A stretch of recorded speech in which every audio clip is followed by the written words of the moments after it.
rare and balanced view on politics in today's world.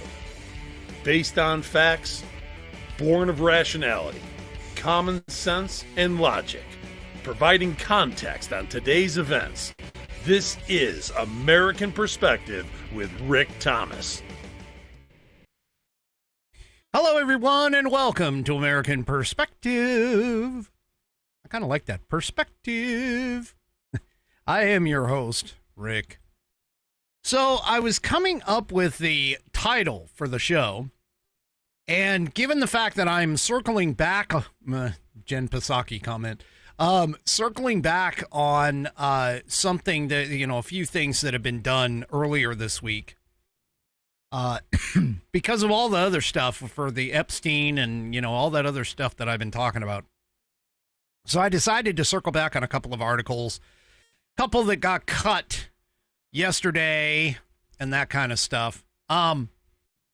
Anyway, as I was doing that, I came up with the title for this. For those of you who are on the audio portion of the program, you do see the title, but I think of it as I'm putting everything together for the show right prior to coming on. And I put it together and I said, you know what? Other asinine shenanigans works really well for all of this. And as I was doing that, and of course I'm logging into, the different accounts so that I can see the chats and watch the videos to make sure that things are running right and everything else. I get to Facebook and I go to log in and I get this message. This message says, "We've removed your content."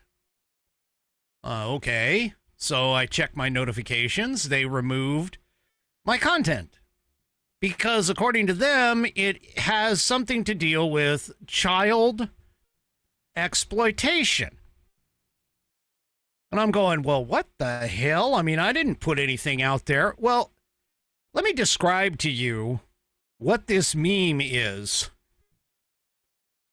that has to deal with child exploitation that I apparently had, quote unquote, removed.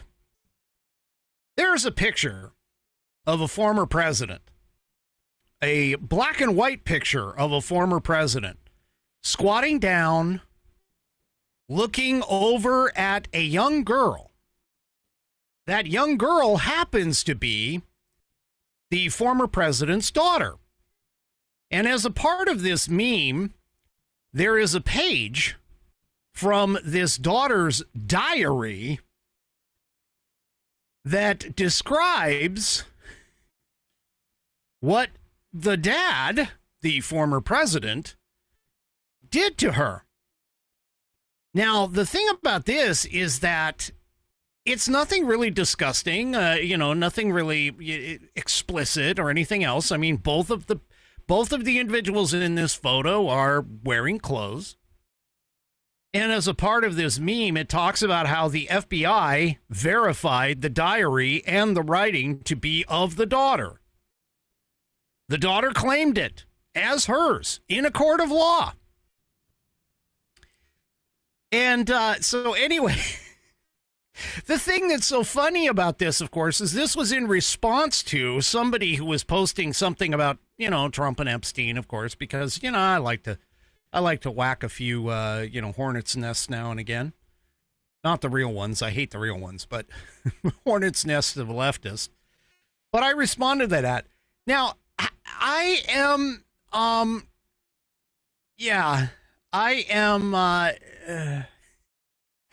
they don't see the irony in that. The Facebook does not see the irony in that. Like, they're telling me that it's that it's child exploitation.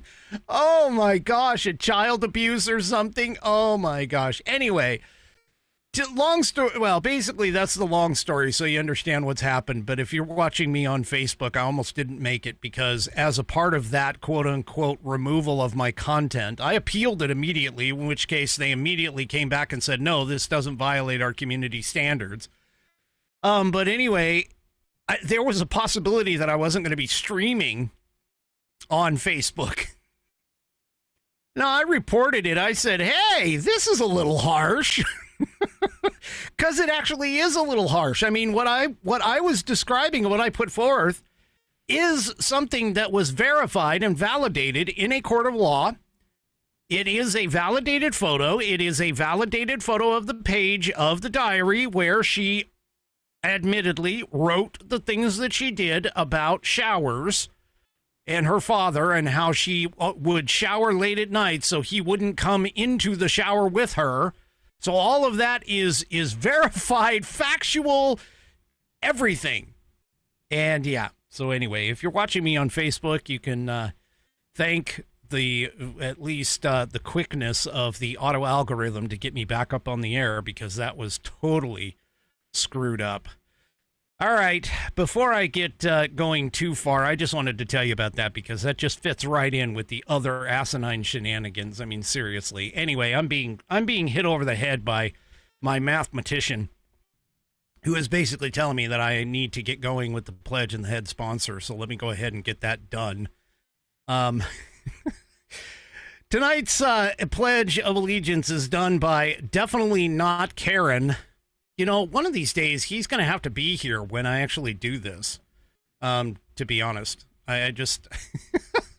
Anyway, Definitely Not Karen is up for tonight. And let's go ahead. If you are of mine, please stand. Remove your hat if you're wearing one, like me.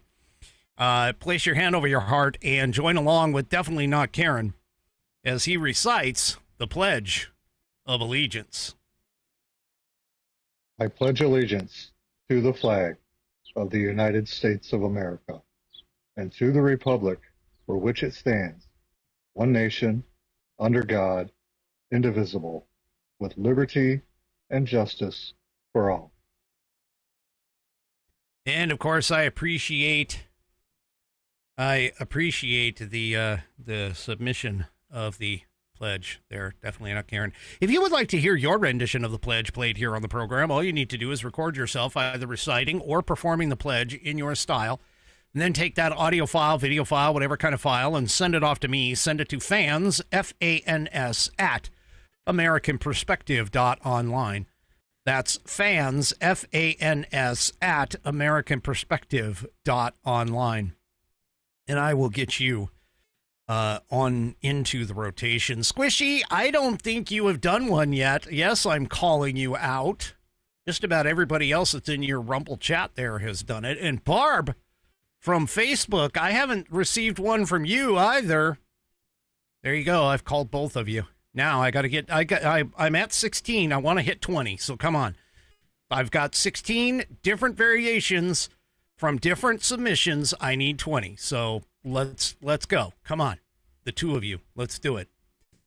All right. Let's see. Oh, yes. Top of the starter. Wait a minute. I got to check with my math petition. Yes, my head sponsor. There we go. My head sponsor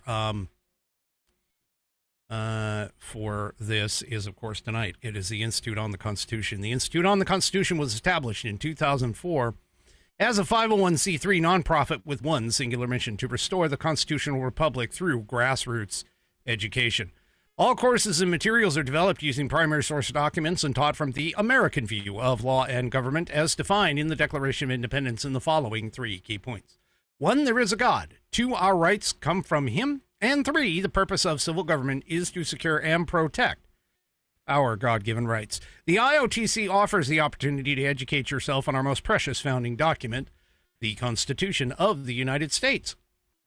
They also provide tools to educate your community and get involved with local government. Start by taking their free U.S. Constitution course and go from there.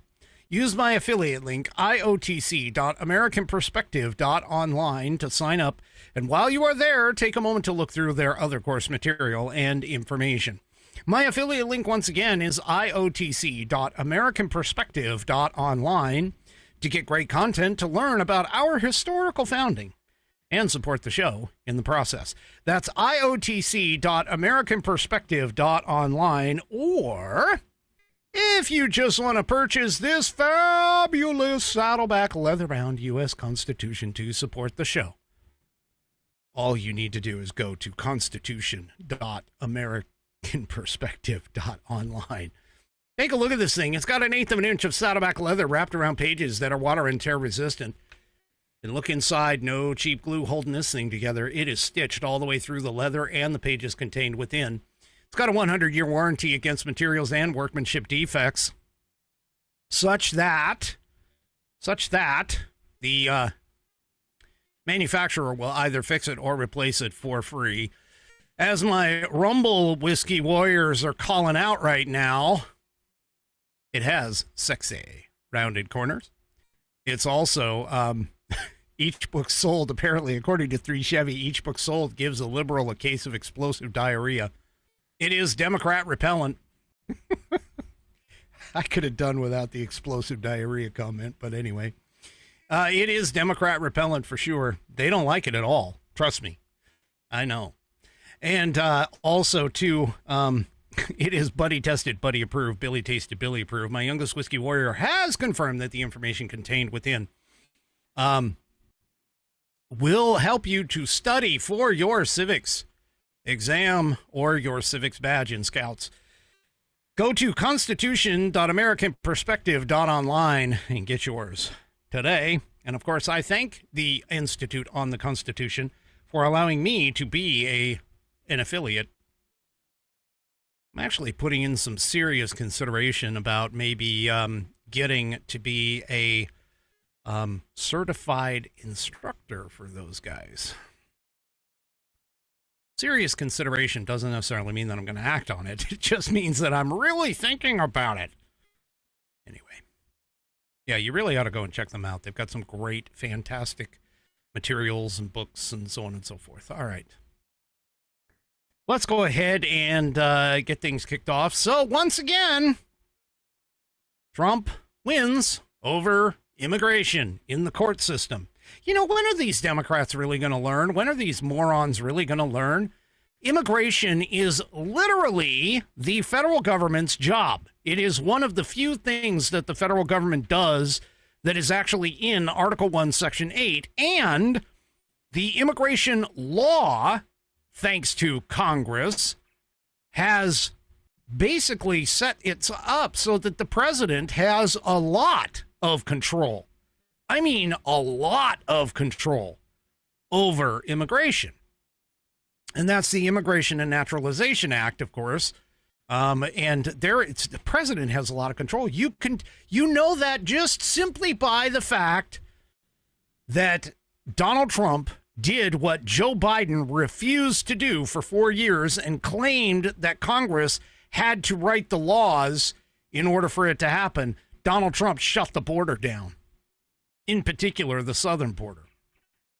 So, yeah, all of this stuff is just, again, it's, you know, I keep saying that Donald Trump is probably, especially of the last 3 or 4 presidents that we've had, Donald Trump is the most constitutional president that we've had in recent history. And so, yeah, there you go. So anyway, an appeals court hands Trump and Trump admin a deportation victory. So an appellate court ruled that the Trump administration can move forward with ending temporary deportation protections for thousands of Afghan and Cameroonian nationals. The Department of Homeland Security is allowed to end the TPS, temporary protected status, for roughly 10,000 Afghans and Cameroonians, while a court challenge against the move continues to play out in court. The Fourth Circuit Court of Appeals ruled on Monday. The court determined that while CASA, which is an immigration advocacy group that is currently suing the DHS, has a plausible case, there is not enough evidence to block the TPS phase out while the court challenge continues. So the appeals court stated, "We agree with the district court that CASA Inc. has stated a plausible claim for relief with regard to the alleged preordained decision to terminate temporary protected status for Afghanistan and Cameroon, and that the balance of the equities and the public interest weigh in favor of CASA Inc., the court stated. At this procedural posture, however, they continued, there is insufficient evidence to warrant the extraordinary remedy of postponing an agency action pending appeal. Yeah. Oh, these guys, I'm telling you, they just need to back off, and they need to understand that this is literally in the federal court's decision. It is literally in the executive branch's decision, and they need to stop with this bull crap. They really do. Speaking of bull crap, did you hear about this? Did you hear about this kidnapping that ICE was supposed to have done in California? And by supposed to have done, I basically mean that yeah, it's a UC Smollett or Smollett, whatever you want to call it. This in town hall. A wild plot out of California has landed an illegal immigrant in court. Read that, illegal aliens. In court after being accused of orchestrating a fake kidnapping and falsely pointing the finger at ICE agents. Authorities say the suspect staged the entire scenario, allegedly to vilify federal immigration officers and manipulate public sentiment. Julie Calderon, an illegal alien from Mexico, allegedly pretended ICE took her in a Jack-in-the-Box parking lot. The, quote, kidnapping, unquote, hoax involved a fake press conference, a police report, and a GoFundMe account. Calderon was found roaming free after convincing left-wing activists that she was in custody. See, this is how stupid these people actually are. It wasn't just left-wing activists, too. I actually saw several of our wonderful and increasingly intelligent, I'm being facetious, left-wing representatives and senators who are all talking about this whole thing. Oh, yeah, ICE is going around and kidnapping people. Really? Yeah, it turns out to be just as plausible as Jussie Smollett and that Bubba Wallace noose in the garage of NASCAR.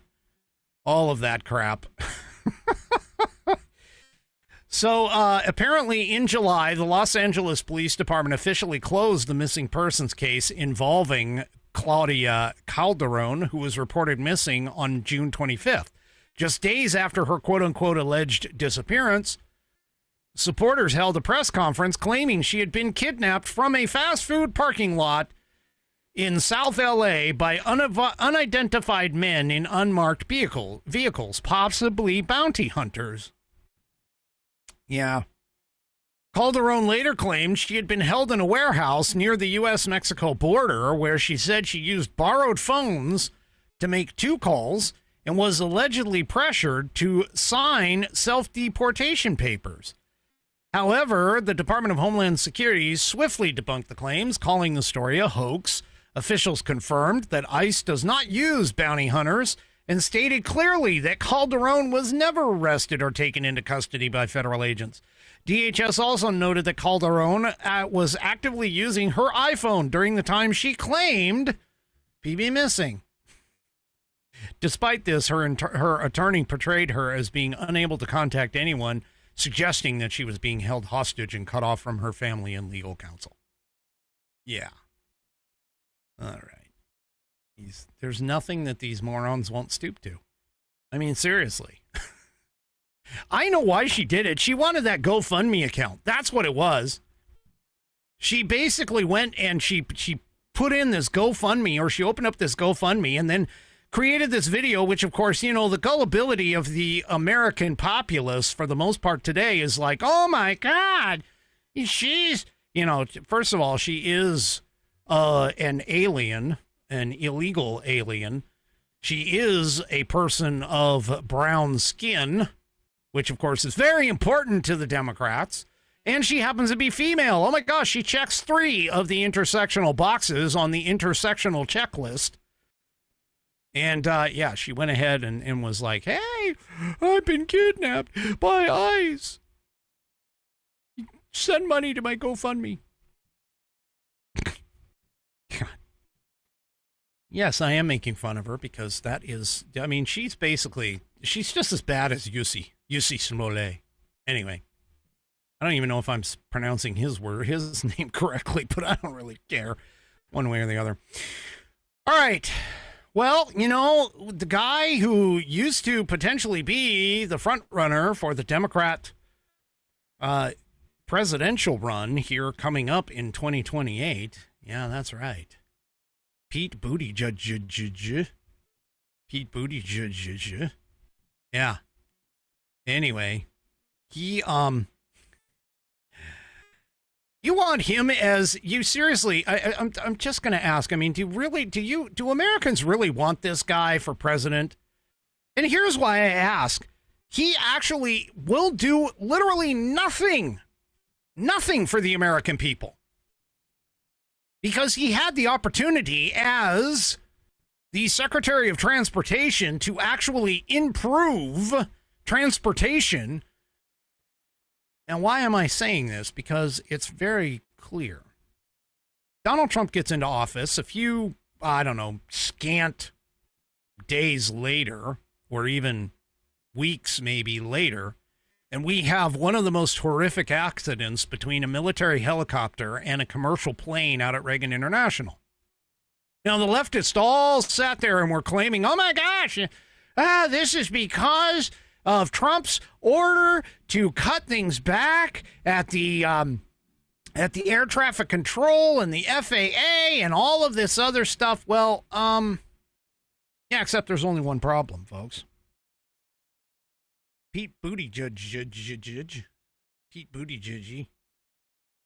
Yeah, the guy that jumped on a bike and rode like 2 blocks to kind of, falsely make people think that he was like this big green energy kind of guy. Yeah, he spent $80 billion. That's a B, $80 billion on DEI programs, with absolutely zero money spent on the air traffic control systems that are currently running on 80s technology. Yep. And you want him to be president. Well, I got to tell you, if you're going to vote for that moron for president, you're a moron too. In fact, you're even worse than a moron. He spent $80 billion on DEI grants and programs. This guy who was supposed to upgrade all of our transportation systems didn't ever visit any singular crashed site, whether it was East Palestine, Ohio, or the crash site at Reagan National. Well, of course, he couldn't really go there because that happened under Trump. But even then, he didn't visit any of them. Yeah. So according to records and airline industry sources, they show that under former Transportation Secretary Pete Buttigieg's leadership, the agency funneled more than $80 billion into diversity, equity, and inclusion initiatives while delaying critical air traffic control system modernization. Yeah.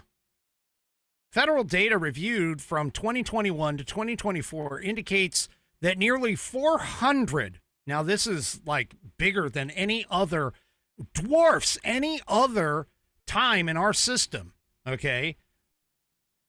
But these 400 DEI-related grants were awarded by the Department of Transportation during Buttigieg's tenure, a substantial increase from the 60 similar grants awarded under the previous administration. The funding, drawn heavily from the Biden administration's $1.2 trillion infrastructure law. That's right. You remember that wonderful infrastructure package that was supposed to go to like fixing up the roads, fixing up our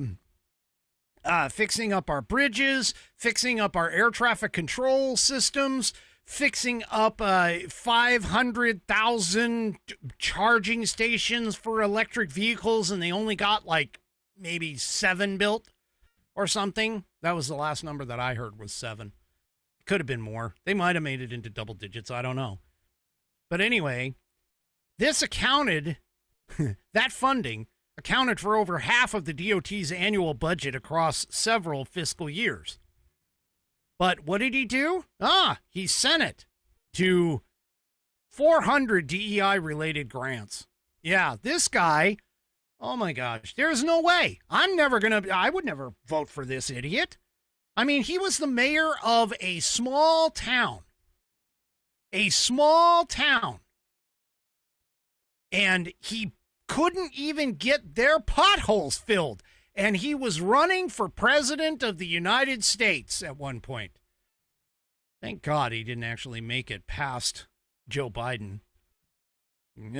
Anyway, airline officials told the New York Post that Buttigieg demonstrated little to no interest in advancing air traffic controls modernization efforts. One executive recounted a meeting in which Buttigieg reportedly remarked that system upgrades would just help airlines fly more planes. Well, no shit. Fly more planes and fly them safer. Oh my gosh. Anyway, the failure to prioritize modernization, according to this piece, left the FAA reliant on systems dating all the way back to the Carter administration. Now, that's 1970s. I said 80s, but that's 70s. Contributing to staffing shortages, travel disruptions. Yeah. The industry official stated, quote, he was definitely pushing an agenda. Yeah. Yeah. And by the way, in April of 2024, a coalition of aviation trade associations sent an urgent letter to the DOT leadership. Now, remember, Obama started this whole thing with DEI by changing the hiring practices for air traffic controllers that made it so that only one controller was on staff doing the work of watching both the passenger planes and the helicopters at Reagan International when that incident occurred. But anyway, beyond all of that, and of course that I'm pulling from my memory, my vast library of remembrance. Anyway, they sent an urgent letter to the DOT leadership warning that at the FAA's current hiring pace, it could take nearly 90 years, that's 90 years, to fully staff critical air control centers in the New York region alone. Yeah. Democrat asinine shenanigans. What the hell? We spent 4 years pushing DEI and all this other stuff. Oh, there's more. You think I'm stopped here? No. You remember that wonderful guy by the name of Tampon Tim who got on stage and was saying, hey, I feed kids. I advocate, as governor of Minnesota, I advocate feeding the kids. There should be no single kid in the school systems going hungry. Well, that definitely is a noble cause. I'll put that out there. It's a noble cause. And I'm kind of being a little mocking because of the fact that the Feeding Our Future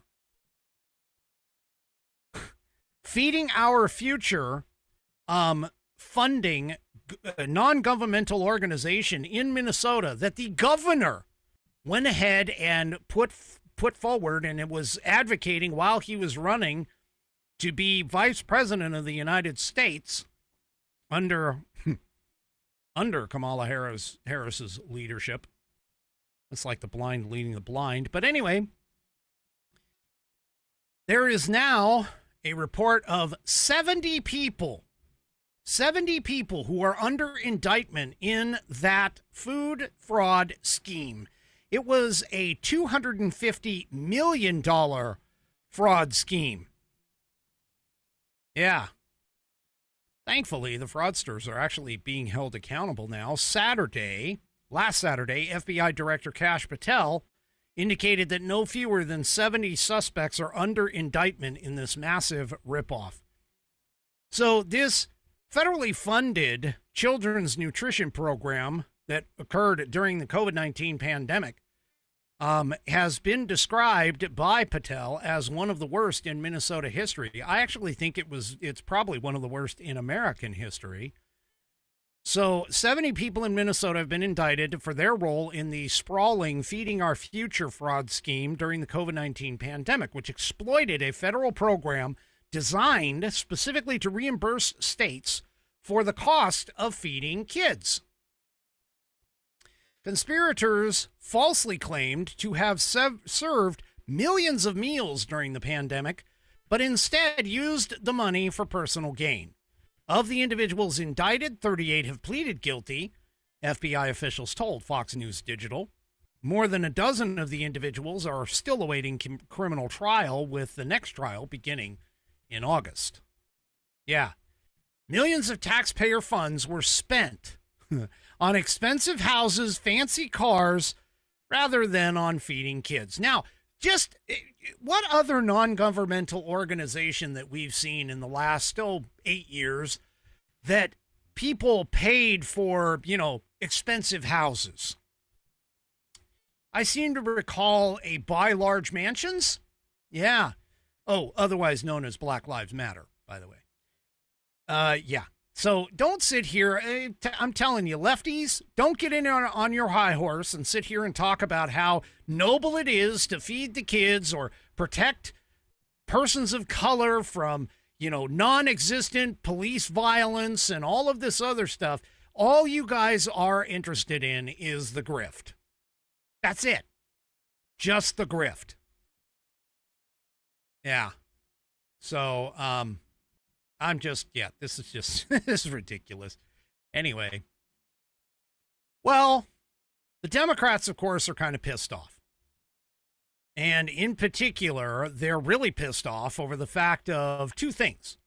One, they've lost their funding, their governmental funding, to try and tell you that they're the greatest thing since sliced bread. By that, I'm talking the PBS outlet and the Corporation for Public Broadcasting. They've lost their government funding for those two organizations. They're really pissed off about that. And they are still holding grudges, believe it or not, for Joe Rogan, because Joe Rogan decided to allow Trump, even though he offered it. And I gotta be honest with you, he actually offered it to both Donald Trump and Kamala Harris basically at the same time. Okay? And so, yeah, they just, Kamala Harris decided to pass being on the show. We all know why, because Joe Rogan would have literally torn her a new one because she is so damn stupid.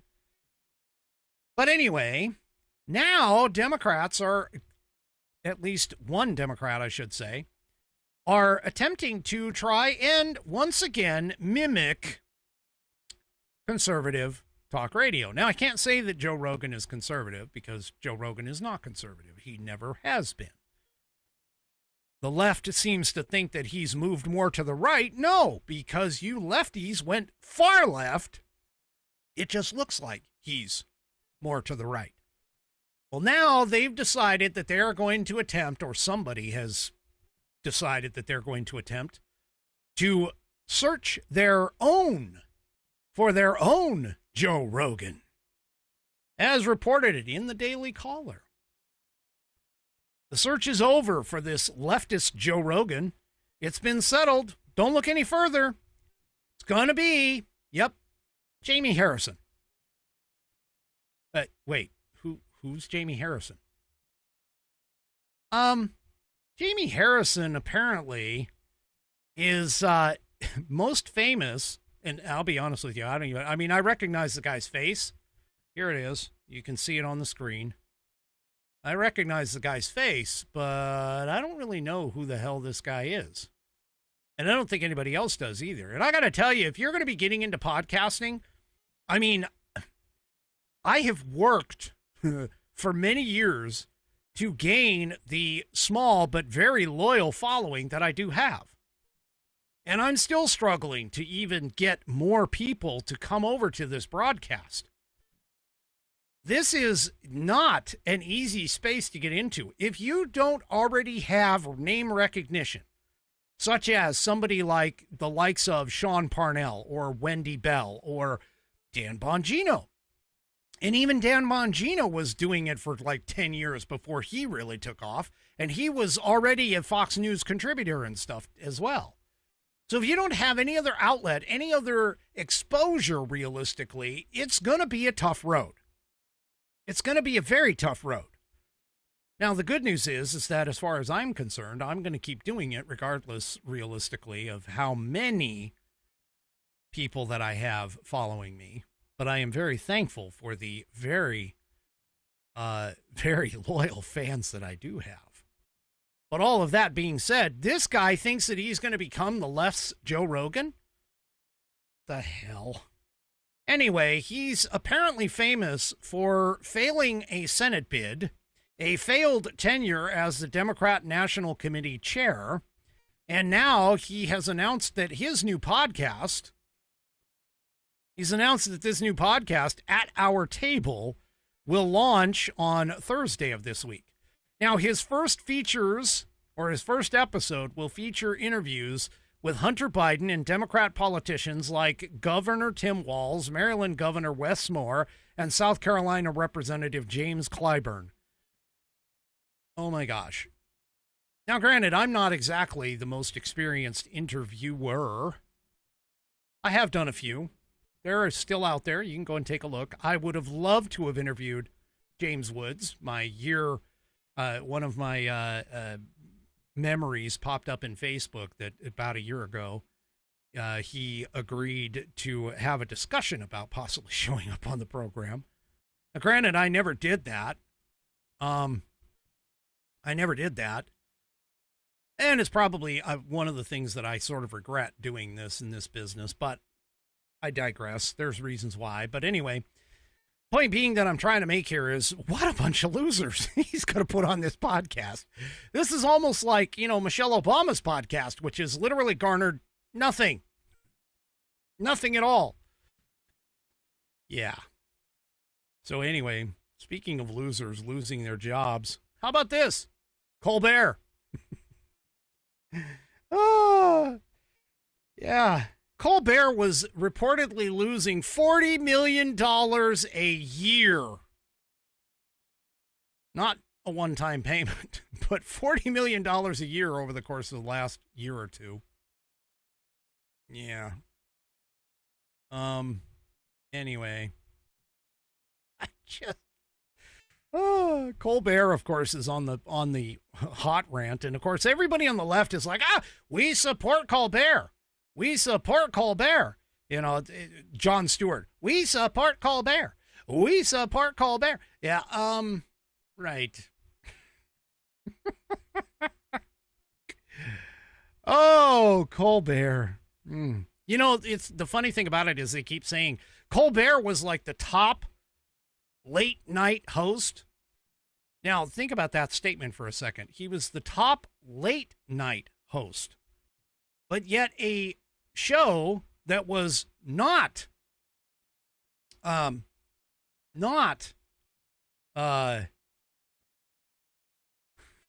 looking at all my longtime Whiskey Warrior P1s talking about the truck series. The times that I've had to go remote because I haven't meant to be remote, due to power failures, internet outages, things of that nature. Anyway, Colbert, yeah, off the rails. That's right. Here's the new one. There we go. The new train. Anyway, so yeah, Colbert is the latest. Gonna go. He's going away. Yeah, he might have been the top of the late night hosts, but believe me, when Gutfeld outranks you in terms of position and everything, and he's not a late night show host, yeah, something's wrong here. Don't know what it is, but something's wrong. Anyway. All right. Well, Hunter Biden apparently has crawled out of the woodwork. I don't understand it. George Bush, even Bill Clinton, George Bush 1 and 2, Bill Clinton, Ronald Reagan, these guys, these other presidents, they all faded off into the distance. They were done with their time in the White House and they essentially disappeared. You would only see them pop up every once in a while, maybe at some sort of a, state funeral or some sort of a state function. And yet Obama is like the gift that keeps on giving. His ass keeps showing up all over the place, not only in the news, but also in front of other cameras and making speeches and being at the White House and all of that through Biden's term. Well, we all know why, because he was actually the president for his third term. Biden certainly wasn't. But now even Biden, the Biden family, is popping back up. And of the many people who really shouldn't be showing up and shouldn't be on camera is, none other than Hunter Biden. So Hunter Biden went and did this interview. And like I just pointed out, that one, leftist alternative to Joe Rogan, whatever the hell that's going to end up being. But anyway, Hunter Biden did an interview, and he did an interview that was published on Monday, and he talks about how Joe Biden took Ambien before the debate. So it was because he was on drugs, even though Donald Trump actually accused Joe of being on drugs, and they kept saying that, he wasn't on drugs, but then Trump said, hey, we'll take a drug test. Well, I mean, let's be honest, Trump was kind of referring to a different kind of drug, not Ambien. But even then, let's just put it out there. The doctor, the White House doctor, had to prescribe the Ambien or had to give it out to him. Why?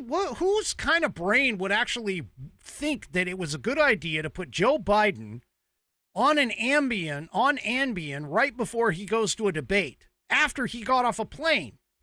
Because Ambien is supposed to be used for sleep, for insomnia.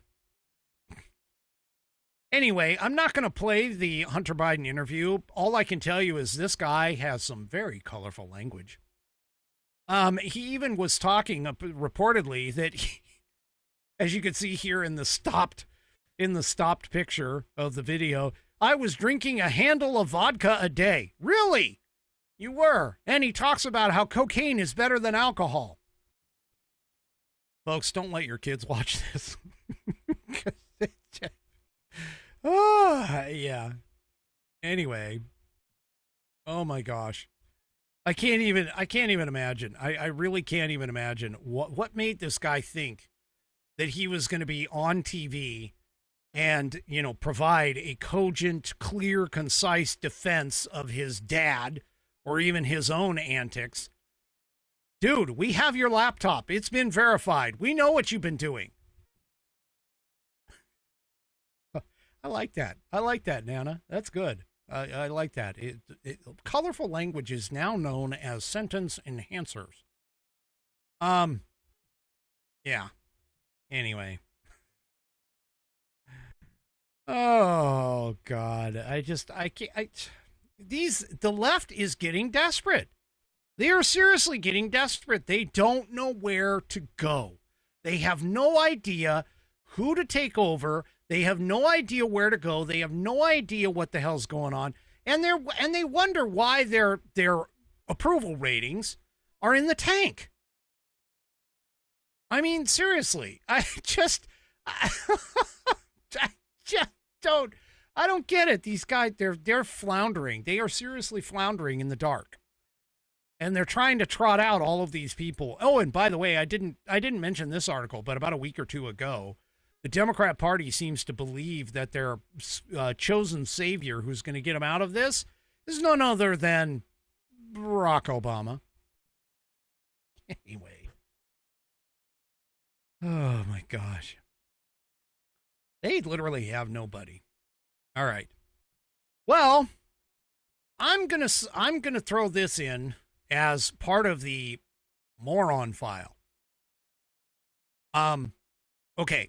So let me set this up. Let me try and set this up a little bit. Do you remember, I don't know, about a year or two ago, maybe a little bit longer than that. My memory isn't all that great in this particular case. But there was this team. It was a championship winning team. It was a, winning like on the world stage. World being the key word here. The world stage. And this championship team that was on the world stage started talking about how because they've won more medals than their male counterparts, that they deserved better pay, that they deserved more money. Yes, I am talking about the women's national soccer team, led by Megan Rapinoe, who still shows up every once in a while. She rears her ugly head, she pulls it out of the sand, and she sticks it up into the cameras, and yeah. Anyway, so they were sitting there talking about how they wanted better pay, they wanted more pay. And what they didn't realize, and what a lot of people in the news media, well, not the news media, mainstream media were backing them, but a lot of the truth tellers, people like me, who basically were showing, hey, your contract actually means that you get more money than the men do on proportion. It's not an actual dollar figure because you don't compare to the dollar figure that's being brought into the sport. Your dollar figure is significantly lower, unfortunately, because you just don't have the fans who are putting the butts in the seats to be able to watch. You're not getting the multi-million-dollar advertisement contracts because just like how this show works, I don't have enough of an audience to warrant getting multi-million-dollar ad contracts. Well, guess what? The WNBA and all of its players decided to say, hey, we're going to make a statement. And they walked out onto the court at the All-Star game with T-shirts that say, pay us what you owe us. Okay, here's the problem. The WNBA loses roughly $40 to $50 million per year. The NBA subsidizes them that $40 to $50 million per year. And yet they come out and they say, yeah, you need to pay us what you owe us. No, we don't. You're really not that popular. And once again, if you're not popular and you don't put the fans in the stands and the butts in the seats, and you want to say that you need to make more money, well, start doing things like, I don't know, Michael Jordan's jump from the freaking half court and slam dunk the ball in the basket. Do some fantastic gravity-defying feats of agility, speed, strength, etc., and maybe people will come and watch. People don't watch your sport. They watch basketball, yes, but they don't watch women's basketball. And the one person, and this is the part that's even more of a kicker, the one person who could, if you decided to back her, could bring you some of the fame and the butts in the seats that you guys are claiming you want because you're asking to get paid more, you denigrate her. You foul her. You literally are doing everything you can to make her life miserable. And that would be Caitlin Clark. Folks, I understand. I get it. You want to get paid more. Everybody wants to get paid more. I would love to get paid more. I would love to get paid to do this broadcast all the time. I would love to have a contract. I would love to be the Rush Limbaugh of the frickin' video podcasting space. But you know what? If I can't bring the butts into the seats, that's a pipe dream for me. That's out there in the ethosphere. It's a goal, sure. It's a goal.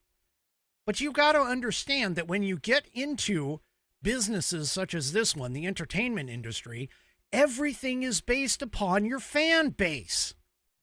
everything, whether it's advertisements, it's those endorsement contracts, it's, putting people in a stadium. I mean, if I were to go down, just as an example, if I were to go down and like rent an auditorium and say, hey, I'm going to be speaking for an hour at this venue and tickets cost $10, I highly doubt anybody would come, because of the fact that I am not big enough. I'm not a famous person. I'm not a person that a lot of people would consider coming to hear me speak. Now, of course, this is beyond my Whiskey Warrior faithful, of course. But the key here is, folks, if you want to put butts in the seats, you want to do this, you've got to seriously consider the fact that you've got to do things spectacularly. Oh my gosh.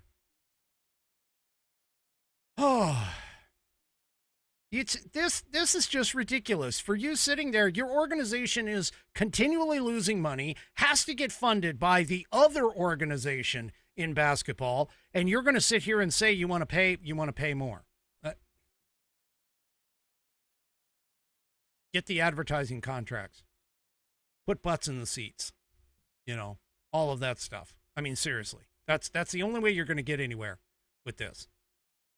You're playing in stadiums that are subsidized by other sports teams and other sports organizations. You're not even, if you really want to look at it and you pan out, if the news media would actually do this, if they panned out, you would see a very large space in the auditorium that is not filled up. Put those butts in the seats. You want to attract men to watch, and this is going to sound really misogynistic, but I tell you, there's a particular reason why, the men are not watching you guys. There's nothing spectacular there. Now, if you were to all of a sudden, wear bikini tops or something, make it a sexual thing, like all of those OnlyFans do, hey, you might be able to, start making a ton of money. Just saying. Not that I want you to do that. I mean, that is a very misogynistic thing for me to say in this day and age. But the fact of the matter is that no matter what you think, sex sells. So, anyway. Yeah, I'm sorry. I mean, I understand where you're coming from, sort of, but realistically, I mean, let's be honest here. You're just not bringing in the dough. You're just not doing it. You got to get to doing it in order to bring in the dough. Anyway. All right. So the Congress has been working a little bit of overtime. I mean, obviously, they have things like, all of the subpoenas that they've been putting out for the Joe Biden family and so on and so forth. That kind of thing. And now we find out that Act Blue, according to this article in Fox News, Act Blue has been hit with a subpoena by top House committees. 3 powerful committees are subpoenaing Act Blue over allegations of accepting fraudulent donations from foreign sources. Okay, here it goes. Here's yet another potential scandal, conspiracy theory, so on and so forth that might be coming true. So, the House investigators' letter to Act Blue read, in light of the allegations that online fundraising platforms that serve as conduits for political donations have accepted fraudulent donations from domestic and foreign sources, the committees are conducting oversight to inform potential legislative reforms. To further our oversight and legislative reform efforts, on April 2nd, 2025, the committees requested documents and communications related to internal misconduct and whistleblower retaliation at Act Blue. Although Act Blue initially provided documents voluntarily, it has since suspended its cooperation with the committees. Therefore, the Committee on House Administration must resort to the compulsory process to obtain the requested materials. So, yeah, here it is. They're at least looking into it. Now, I gave you a few articles in past episodes where we've talked about how Act Blue has actually been caught with people on their rolls that have absolutely no idea that they were donating all this money to Act Blue and to other Democrat sources, and the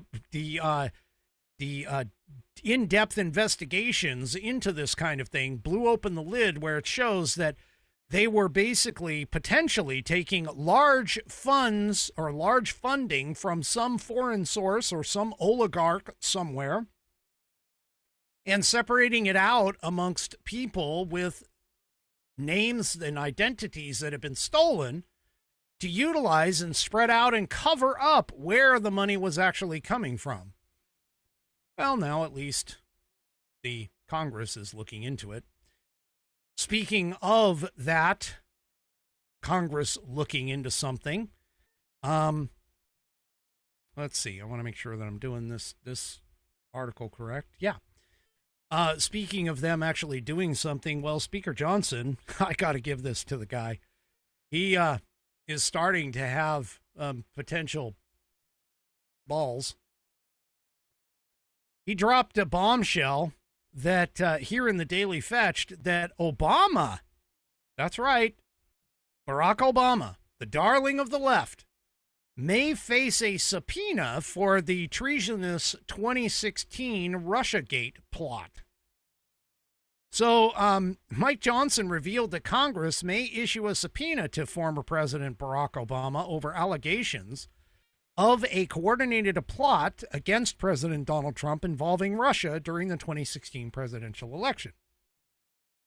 Now, he was on an interview with David Brody, who's a reporter, and he confirmed that he is considering the move amid concerns about the integrity of the nation's intelligence processes and the alleged misuse of federal power. Johnson said, quote, "I think we have a responsibility to follow the truth where it leads, to do effectively the opposite of what the other team did. They were engaged in a partisan political plot to take down their foe in the other party. We need to be about the rule of law and bring an order to the chaos and searching out the truth, because the American people are owed these answers." Johnson said that if Obama had any involvement in directing or approving intelligence activity that targeted Trump's campaign, then he should be held accountable. Johnson said if it's uncomfortable for him, he shouldn't have been involved in overseeing this, which is what, if it appears to us, has happened. Yeah. So his remarks came on the heels of the statements released by Tulsi Gabbard for the whole thing. So, yeah, I do believe that they need to hold that man accountable. That's absolutely for sure. I don't know if it's going to happen, but it sure would be nice. You know, I totally skipped my secondary sponsor here. Oh, well. That's it for me for this evening. Do me a favor, if you haven't already, head on over to rumble.com, get yourself an account. It is free. And once you are signed up and signed in, make sure that you follow the American Perspective channel and hit that green follow button to get notified every time I go live. Also, too, if you haven't already, give me either a thumbs up or a thumbs down before you take off across all of my platforms, whether it's X, YouTube, Facebook, and, of course, the aforementioned Rumble. We will see you tomorrow night for Whiskey Wednesday and Pet of the Week. I don't have one. So if you have one, please send it in. Send it to fans@americanperspective.online. We will see you tomorrow night. Have a great rest of your evening and good night, everybody.